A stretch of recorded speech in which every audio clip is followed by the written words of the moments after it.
আসসালামু আলাইকুম।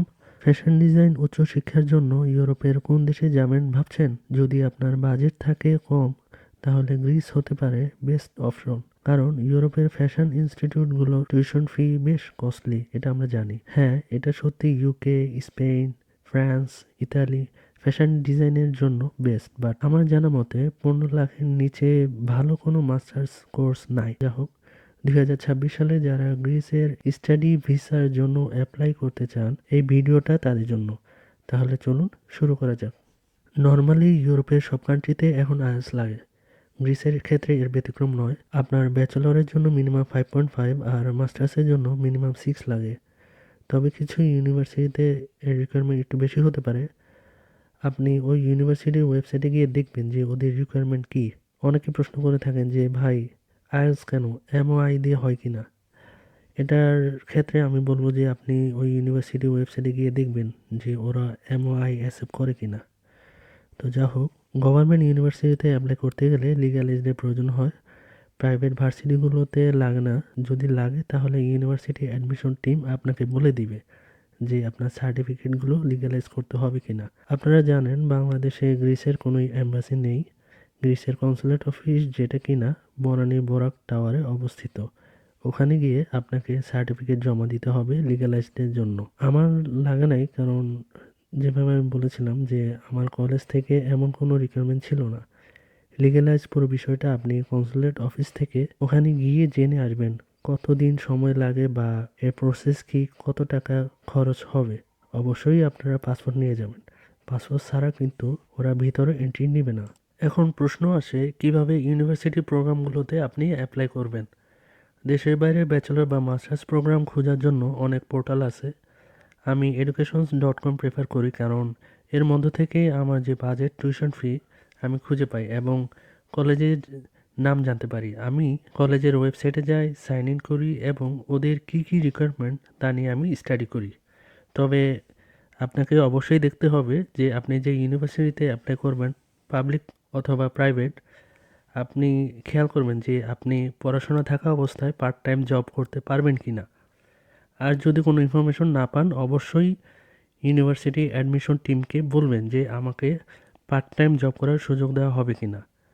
যা হোক, এরপর তাদের ওয়েবসাইটে আমি যেটা করি সেটা হচ্ছে গিয়ে রেজিস্ট্রেশন করার জন্য অ্যাপ্লাই অনলাইনে আমার যে certificates like SSC, HSC, BSc, তারপর IELTS certificate, passport copy, personal statement, portfolio ইত্যাদি দেই। সাবমিট করার পর তারা মেল করে এবং ইন্টারভিউর জন্য অ্যাপয়েন্টমেন্ট ডেট দেয়। ভিডিও কলে আমার ইন্টারভিউ হয় এবং আমাকে অফার লেটার পাঠায়। একই সাথে ফার্স্ট টিউশন ফি ইনভয়েস দেয়। আমি টিউশন ফি ব্যাংক থেকে দিই। ব্যাংক প্রথমে আমার নামে স্টুডেন্ট ফাইল ওপেন করে দেয়। টাকা সেন্ড করার জন্য তাদের কিছু ডকুমেন্ট লাগে, লাইক আপনার passport, university offer letter, university address, bank name, Swift code, beneficiary address, তারপর আপনার কিছু supporting documents, remittance, application form, অর্থাৎ ব্যাংক কী কী কাগজপত্র লাগে তা আপনাকে বলে দিবে। যা হোক, পেমেন্ট হয়ে গেলে ইউনিভার্সিটি আপনাকে কনফার্মেশন লেটার দিবে, একই সাথে রিসিপ্ট কপি দিবে। কলেজ লাইসেন্স কপিও দিতে পারে, অ্যাকোমোডেশন সার্টিফিকেট, এগুলো আপনি কলেজ থেকেই পাবেন। এরপর আপনি প্রিপারেশন নেবেন এম্বাসি ফেস করার জন্য। গ্লোবাল ভিসা সেন্টার গ্রিস ওয়েবসাইটে গিয়ে আপনি চেকলিস্ট দেখতে পাবেন। এম্বাসিতে আপনার কী কী পেপার জমা দিতে হয় ওখান থেকে ইনফরমেশন নিতে পারবেন। আমার পরের ভিডিওতে চেকলিস্ট নিয়ে আমি আলোচনা করেছি। আমার চ্যানেলের সঙ্গে থাকবেন। ভিসা ইনফরমেশন গিয়ে স্টাডি ভিসার চেকলিস্ট দেখে নেবেন আর অ্যাপ্লিকেশন ফর্মটি ডাউনলোড করে পূরণ করে নেবেন। স্টাডি ভিসা আবেদনের ক্ষেত্রে আপনার অনলাইন অ্যাপ্লিকেশনের প্রয়োজন নেই। অ্যাপ্লিকেশন ফর্ম পূরণ করে আপনার সার্টিফিকেটের সাথে জমা দিলেই হলো। তবে এখান থেকে পেপারস জমা দেওয়ার অ্যাপয়েন্টমেন্ট করতে হয়। বুক ইওর অ্যাপয়েন্টমেন্ট থেকে আপনি আপনার সুবিধা মতো শিডিউল বুক করে নেবেন। ওদের সার্ভিস চার্জ এর দুইটা প্যাকেজ আছে আমার জানা মতে, রেগুলার আর প্রিমিয়াম। প্রিমিয়ামে একটু বেশি। আপনি কনসুলেট অফিস থেকে জেনে নেবেন যে আসলে প্রিমিয়ামে কত খরচ হতে পারে আর এর সুবিধাটা কী।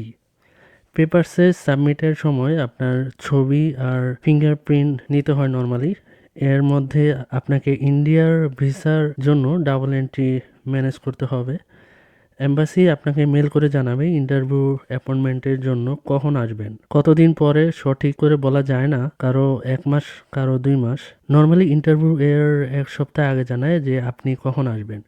গ্রিস এম্বাসি যেহেতু দিল্লিতে অবস্থিত, আমি রিকমেন্ড করব আপনারা পাহাড়গঞ্জ অথবা নিজামুদ্দিনে অবস্থান করবেন, কেননা ওখানকার অনেক চিপ হোটেল পাবেন। যা হোক, যেদিন আপনার ইন্টারভিউ হবে শিডিউলের দিকে না তাকিয়ে সকাল 10টার আগে আসার চেষ্টা করবেন।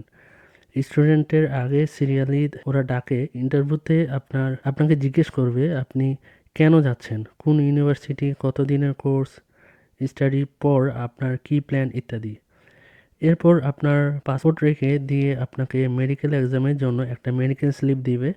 এটা নিয়ে আপনাকে ওদিনই মেডিকেল যেতে হবে। মেডিকেল ফি কিন্তু কোথাও বলা থাকে না, 11,000 থেকে 12,000 রুপি ধরে রাখতে পারেন মেডিকেল এক্সামের জন্য। মেডিকেল হওয়ার পরে আপনি হোটেলে ফিরে যাবেন, মানে আপনার এক্সাম শেষ ওই দিন। পাসপোর্টে কালেক্ট করার জন্য আপনাকে যেতে হবে শিবাজি স্টেডিয়াম মেট্রো স্টেশন, নিউ দিল্লিতে যেটা অবস্থিত। নর্মালি দিল্লি ভিএফএস বা আমাদের যে কনসুলেট অফিস আছে আপনাকে মেল করে জানাবে যে আপনার পাসপোর্ট রেডি হয়েছে কি না। তাহলে প্রশ্ন আসে যে কিভাবে বুঝবো যে আমার পাসপোর্ট রেডি। আপনাকে কিছুদিন পরে গিয়ে জেনে আসতে হবে, তবে নর্মালি 2 উইকের বেশি লাগে না। আর পাসপোর্ট কালেকশনের টাইম দুপুর 3টার পরে থেকে হয়। এরপর পাসপোর্ট হাতে পেলেন, ভিসা পেলেন, চলে আসলেন গ্রিস। আমি আপনাদের বলে রাখি, গ্রিসে পিআর না থাকলেও অপরচুনিটি আছে অনেক। লিভিং কস্ট কম, অন্যান্য ইউরোপ দেশের তুলনায় টিউশন ফি একটু কম। পার্ট টাইম কাজ করতে পারবেন যারা গভর্নমেন্ট ইউনিভার্সিটিতে পড়াশোনা করতে আসবেন। সোসাইটি অনেক ভালো। তবে আপনাদেরকে একটা রিকোয়েস্ট করি, আপনারা কেউ অবৈধভাবে ইউরোপে আসবেন না। আমি অনেক বাঙালি লোকদের পাইছি যারা নিজেদের রিস্ক নিয়ে অনেক টাকা খরচ করে লিবিয়া দিয়ে আসছে। আলটিমেটলি কিন্তু তারা অবৈধ এবং তারা কিন্তু রিফিউজি হিসেবে এখানকার মানুষ মনে করে। তাদের অ্যাসিলাম কার্ড দিয়ে দেওয়া হয়, মানে তারা কখন বাংলাদেশে ফিরতে পারবে তার কোনো গ্যারান্টি থাকে না।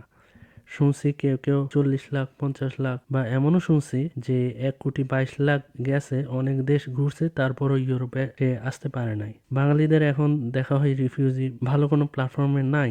এটা তো আসলে ভালো দেখায় না। তাই বলবো বৈধভাবে আসবেন, যোগ্যতা নিয়ে আসবেন, আর নিজ দেশের সম্মান রাখবেন।